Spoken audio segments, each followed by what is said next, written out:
Hey there, little Turkey Nuggets. It's me, Carl. Welcome to Grow TV. Welcome to Grow TV. Hosted by Carl. Where we have fun with our friends, talk about Jesus, and go over everything the Bible has to offer. Now once again, welcome to Grow TV. Oh, hey there, kids. How you doing? Having fun? Enjoying this beautiful Christmas season? Isn't it wonderful? Oh, me, what am I doing? Well, as you can see, I'm not in my office or home right now, and, well, it's pretty bad. I'm outside, and it is freezing out here. I feel like I'm an ice cube taking a bath in a frozen lake. And then I got out and went to go get a blanket, but that was made of ice cubes. Ice cube blanket! Now you're probably asking, hey Carl, how'd you get out in the freezing cold in the first place? Well, it's a funny story. So there I was, in my house. It was right after dinner, and I was absolutely stuffed. But then in the corner of my eye, I see a beautiful plate of delicious, chewy, warm, chocolate chip cookies. Now I knew that my stomach was full, but in that moment, nothing else mattered to me beside those cookies. So I had a decision to make. Eat those cookies and feel terrible and face the consequences, or be an adult and have the emotional control to say no. So after I ate all the cookies, things got real bad. I ate so much sugar that I began to see colors I never knew existed. I began to hallucinate and see the strangest things. My taste buds felt like they got a ride on a rocket ship into the planet of Flavorverse and into the city of Tastyopolis. Occupation? Uno. Me. So then I started to get all sweaty and I figured, hey, I'll just step outside for a little bit. Cool down, you know? Wouldn't you know it, I locked myself out of the house. Wish I could remember the lock code for my door, but I can't. Wait a second, I think I might know who knows the code. Hold on, let me try and give her a call. Hi, Carl.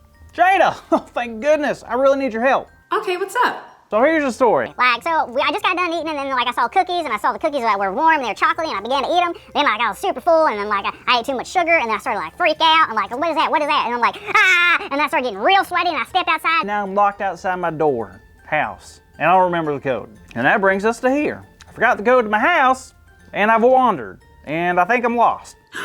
Oh no, you're lost. Well, I guess that kind of makes you a little like Jesus, huh? What do you mean? Jesus got lost? Well, sorta. Do you remember the story of Jesus at the temple in Luke chapter 2? I certainly don't, and well, I don't have a Bible. Do you mind telling me about it? Sure thing. So Mary and Joseph took Jesus, who was 12 at the time, into Jerusalem where there was a festival happening. Oh, cool.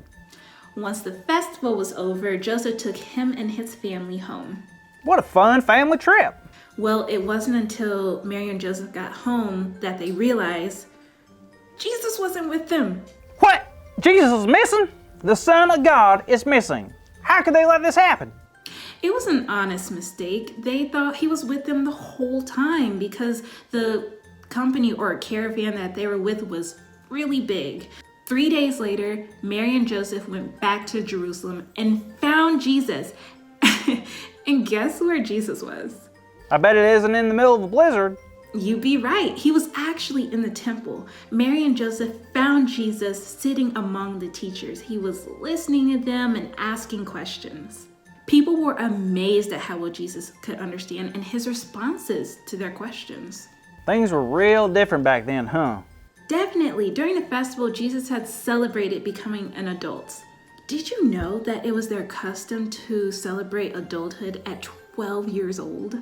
Even though technically he was called an adult, he was still under his parents' authority, which is why when his parents came back for him, he obeyed and didn't start his ministry until he was 30 years old and not under his parents' authority. He stayed home deliberately because he felt more at home with the teachers. He also left intentionally to obey his parents. Wow, that is so cool. What did Mary and Joseph do? Well, they were blown away.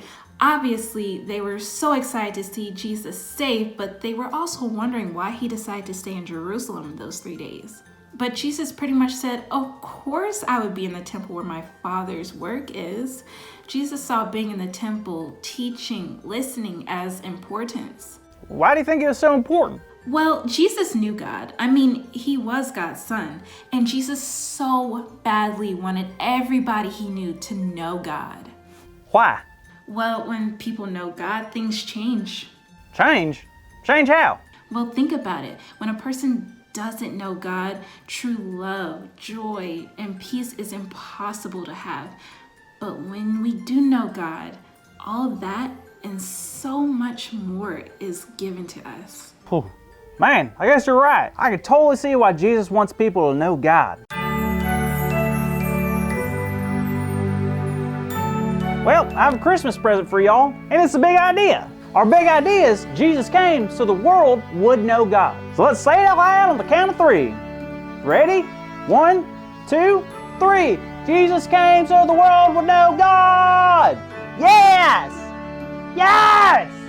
Yes! I tell you what, I haven't learned that much since I was at the Macaroni and Cheese Museum. Wait, that's it! My code for my house! When I was at the Mac and Cheese Museum, I ate 213 bowls of mac and cheese. It was a world record. My code is 213. Wow, what would I do without y'all? Thank you so much. Now I'm gonna go inside and defrost my face now, so see you next week. Thank you for watching, and tune in next week for a new episode of Road TV.